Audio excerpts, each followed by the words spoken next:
Assalomu alaykum. Bugun Quvonch klinikamizda Bayram aka Qashqadaryodan kelib operatsiya qildirganlar, ya'ni 5 yil davomida prostata bezi adenoması bo'yicha og'ringanlar va lecheniyalar olganlar davosini topmaganliklari sababli bizlarga kelib 1 kunning ichida davo topganliklari haqida qisqacha savol javob etamiz. Bayram aka, yana 5 yildan beri prostata bo'yicha og'rinasiz ekan. Shunday.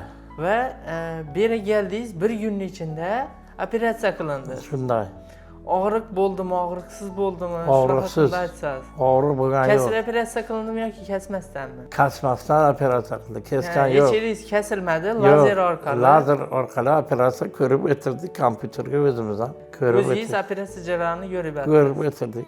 Kecha operatsiya bo'lgan desang? Kecha soat 5 ga kirdim, yarim soatga chiqdim.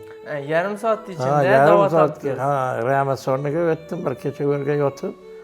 Kerakli muolajani olib, hozir palataga ertalabdan beri o'zim yurib, oyog'im bilan o'tdim. Ham bir kunning ichida oyoqqa turib yurdingiz. Zo'r. Ko'pchilik operatsiya qildirishdan qo'rqadi-da. Yo'q, qo'rqmasin, kelaversinlar. Lazer orqali. Qildiring. Yana bizning klinikamizda bepul operatsiyalar yo'lga qo'yilgan. Ya'ni prostata adenoması bo'yicha og'ringan bemorlarimiz, bemorlar kelsa, echingiz kesmasdan turib lazer orqali operatsiya etiladi.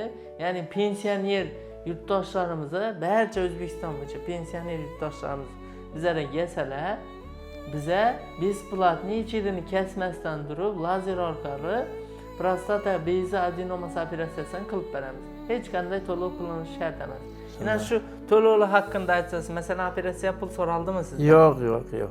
Hech nima so'ralgan yo'q. Shular haqida qisqacha aytsangiz, yana yurtdoshlarimizga. Operatsiyaga hech nima so'ralgan yo'q. Hammasi davlatimiz tomonidan pensionerlarga mana shunday yaxshi sharoit qilib bergan prezidentga ham rahmat, hammasiga rahmat. Doniyor akaga va To'lqinjonga hisob rahmat deymiz. Bular xalqqa shu kasallikni beribdi va ular tomonidan bularni uzatganda insonlarga davo berdi. Ularning hammasiga rahmat. Shu og'rinib yurgan 5 yil, 10 yil, 20 yildan beri og'rinib yurgan kasallar nog'da ham bo'lar edi. Shunday, kelsin o'shalar ham sog' salomat, yaxshi bo'lib, bola chaqasini ustiga borsin. Bir kun ichida yaxshi. Hech nimadan qo'rqmang, hammasini davlat tomonidan to'lab beriladi. Bayram aka, rahmat, shifosini bersin, boshqa kasallanmang. Siz ham doim xalqqa xizmat qiling. Rahmat.